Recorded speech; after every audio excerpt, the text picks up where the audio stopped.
Nüüd tarbijakäitumine, ehk nagu me ütlesime, et asenduskaupu sisuliselt ei ole.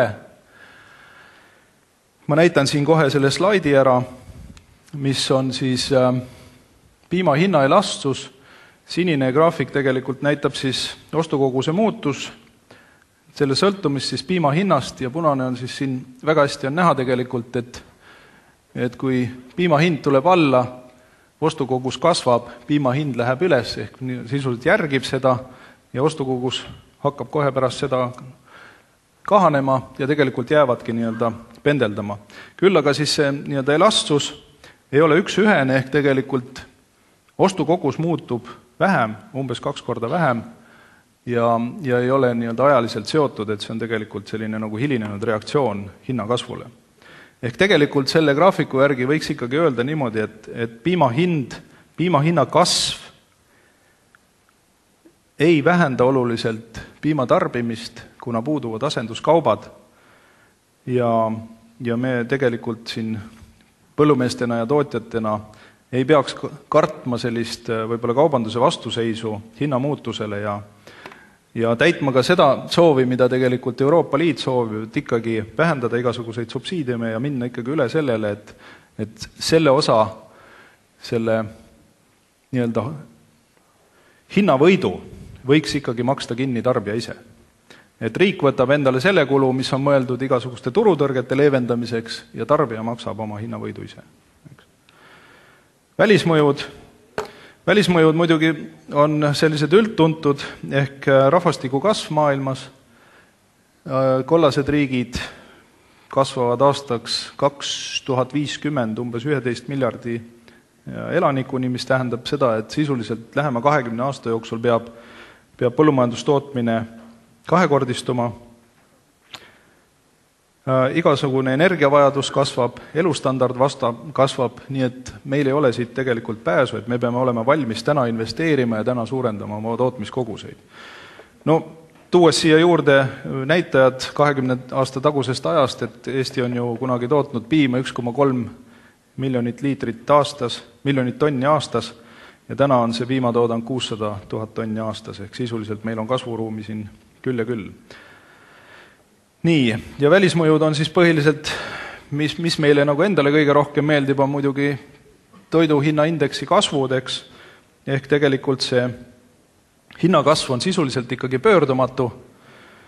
Nõudlus kasvab 2050. aastaks kordades, siin erinevad kodulehed annavad erinevat informatsiooni, küll 70%, küll 2 korda, eks. Nii et igal juhul tugev eksport Aasiasse, strateegilised ostud riikide poolt igal juhul toetavad hinnakasvu ja ta järgib tegelikult väga üks-üheselt igasuguste sisendite, energiakandjate kasvu, nii et me ei peaks imestama selle üle, et toiduained on kallinenud, kuna tegelikult energiakandjad ja üldine elukallidus tegelikult on selleks tõukeks olnud. Nüüd tulles selle juurde, et Tere tulevik piimandusturul, et kuidas Tere oma tulevikku üldse planeerib, on tegelikult see, et ta kõigepealt alustab või jooksvalt teeb väliskeskkonna analüüsi, ehk tegelikult töötatakse välja stsenaariumid erinevatel turgudel, testitakse neid, see on jooksev protsess, see on strateegilise protsessi väga oluline osa. Pärast seda toimub siis, sellise õige tee valikut, toimub ressursside organiseerimine, mis on siis igasuguse finantseerimise korraldamine, sisseostude korraldamine ja nüüd on see kõige viimase, kõige olulisem etapp ehk ärategemine, teostamine siin siis, milleks on siis kasutatud sellist juhtimisinstrumenti nagu balance scorecard, mis on siis tasakaalustatud juhtimislaud, kus on siis sisuliselt igal valdkonnal, igal inimesel on oma personaalsed eesmärgid, mis siis toetavad kõik organisatsiooni eesmärke ja mis võimaldavad selle tulemuse pidevat monitoorimist ehk mõõtmist. See on siis selline tagasiside viis ja tegelikult siis võrrelda seda teiste valdkonna tippettevõtetega siis seada sammu ja otsida ja saavutada paremat tulemust. Finantsjuhi vaatest veel sellised põhihoovad, mis oleks, ütleme nii, et mis aitavad jätkusuutlikkusele väga kaasa, on tegelikult ju mis masu ajal oli väga populaarne, oli ju ostutegevus või üldkulude kontroll, ehk sisuliselt nagu kuludega tegelemine. Kindlasti täna on meie jaoks kõige olulisem tuludega tegelemine, sellepärast et ei tasu karta ju kulusid, vaid tasub karta väikseid tulusid. Meie sellised uued suunad on võib-olla tavapärased küll, aga neid ei ole siin kasutatud, on uus hinnapoliitika, mis sõltub tegelikult tooteportfellist ja mahu kokkulepetest. See on selleks, et tegelikult tootjal on parem planeerida, parem toota, kui tal on võimalik oma mahte paremini planeerida. Me oleme vähendanud oma tooteportfelli, teinud ta efektiivsemaks ja peame kaubanduskettidega läbirääkimisi mahukokkulepete osas. See on selleks, et neid lühikese säilivusajaga tooteid mitte toota lattu, vaid nii-öelda sihipäraselt neid siis õigesse kohta õigel ajal toimetada. Ja see on tegelikult äritulude osa, kus toimuvad need läbirääkimised, aga mis annab tegelikult ärikuludele kõige suurema efekti. Kindlasti põhivara juhtimine ehk igasugusel tehastel on probleemiks ju see, et on väga palju võimsusi on üle ja nende võimsuste oskuslik juhtimine tegelikult siis nende nii-öelda hõivamine on kõige olulisem küsimus põhivara juhtimise kohalt ja muidugi võlgnevuse juhtimine, mis tähendab siis laovarusid ja finantseerimist ja siis kreditoorse, debitoorse võlgnevuse juhtimine. Ja siinkohal on alati paslik tuua Willi Suttoni reegel, et keskenduda siis kõrge kuluefektiivsusega tegevustele, aga sellel reeglil on üks häda, et seda ei paluta järgida, kuna Willi Sutton pidi olema pangaröövel. Aga vähemalt on ta igal pool tsiteeritud, enim tsiteeritud. Nüüd, mis võiksid olla siis väljakutsed meie valdkonnas on siis see, et kõigepealt hakkame kohe sellest pihta, et turuosa suurendamine, eks. Et igal juhul Tere on loovutanud turuosasid just uutele tulijatele, kes on väga agressiivse reklaamiga ja just tervisetoodete segmendis tegelikult, ütleme nii, et kasutanud ära meie sellist lõtvust ja võtnud turgu. Toon siin näiteks Danone, kes on 20% turuosa saavutanud. See on nagu esimene asi, ehk liider kaitseb oma positsioone. Liider on kindlasti efektiivsem ja liidril on piisavalt varusid selleks, et oma positsioone siis nii-öelda väljast tulijate eest kaitsta. Järgmine kindlasti on siis eksporditurgude hõivamine ja siinkohal esitaks kohe ühe ainsa küsimuse, et milleks eksport üldse vaja on, et Saksamaa on näiteks nii suur, et Saksamaa keskmine selline väiksem ettevõte ei teagi, mis asi on eksport, sellepärast et tema selline toodang, kuna riik on nii suur, siis riik sisuliselt suudab toota kõik talle vajalikud ressursid, eks. Eesti on väike majandus, me ei suuda toota kõike ja me toodame seda, mis on meie siis oskustele, võimetele ja ressurssidele siis kõige sobivam. Ehk me peame eksportima selleks, et osta teisi kaupu. Miks meid huvitavad eksporditurud on see, et tegelikult meie ümber on väga potentsiaalsed turud.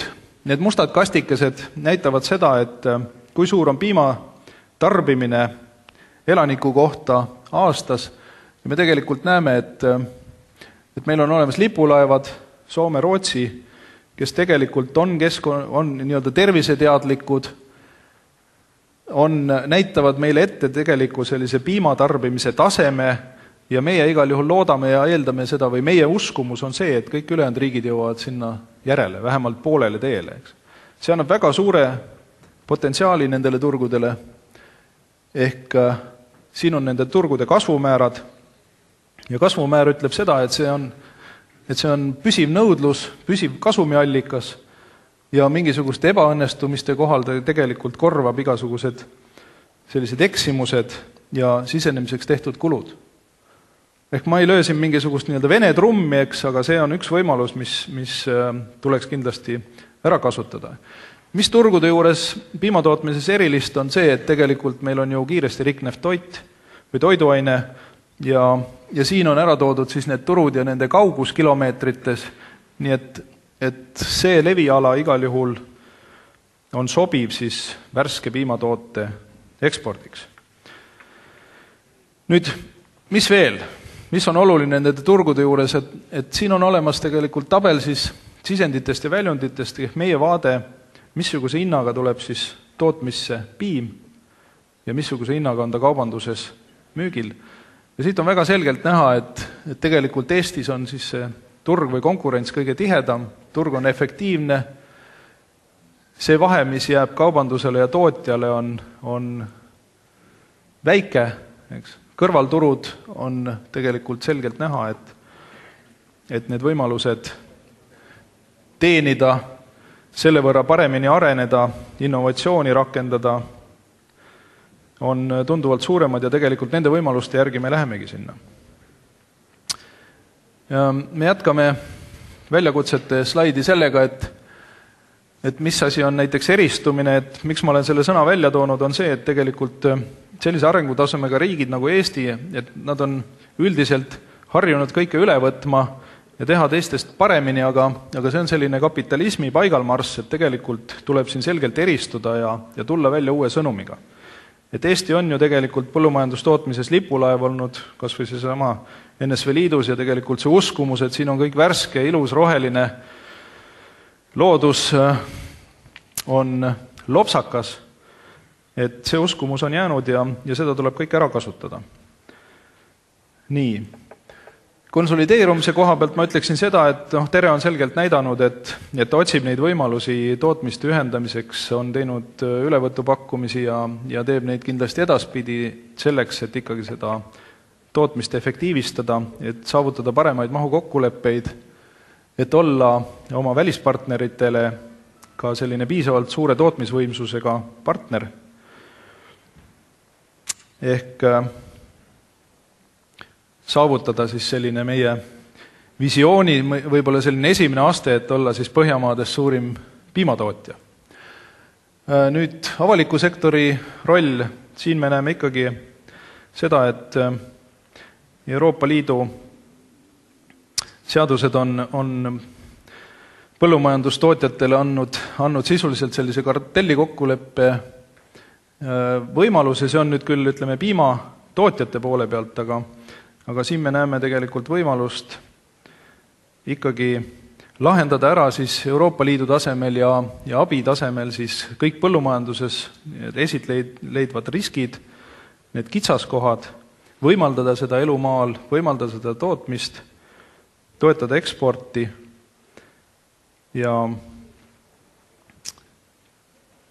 tööstustel siis, ütleme nii, et anda natuke sellist hingetõmbamist siis oma valdkonnaga tegemiseks, sest ma näen siin sellist tõsist ohtu Põllumajandusministeeriumi poolt, kus Põllumajandusministeerium on viidanud mingisugustele oma arvutustele ja on välja toonud sellise lause, et selles väärtusahelas jääb ikkagi liiga vähe raha põllumeestele.